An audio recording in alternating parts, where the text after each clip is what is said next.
Some US politicians in Congress would like the same right that has been given to British members of Parliament, to vote on whether or not action can be taken against Syria. One has tweeted that the office of the president can only bypass Congress to make war in the event of a national emergency. Although of course it has been done before. It is likely that President Barack Obama would easily get the authorization to take military action, but it does mean the media is the only forum to properly test the administration's case. U.S. Secretary of State John Kerry, in his speech on Monday, and Press Secretary Jay Carney at the White House, make the same argument. They say common sense tells the world this was a chemical attack and it was carried out by Syrian President Bashar al-Assad. Rocket capacity, Mr. Kerry said, the reported number of victims, the reported symptoms of those who were killed or injured, the first-hand accounts from humanitarian organizations on the ground, like Doctors Without Borders and the Syria Human Rights Commission,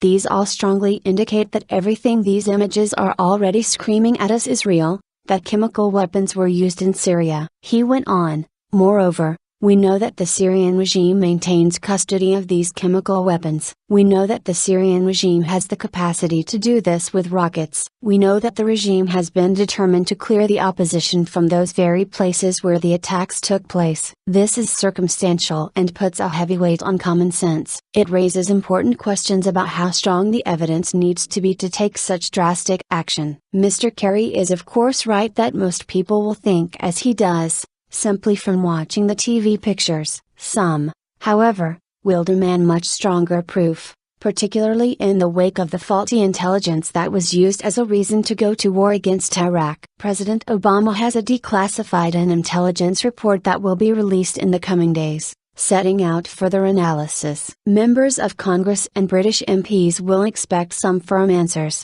and the public will expect a high degree of scrutiny.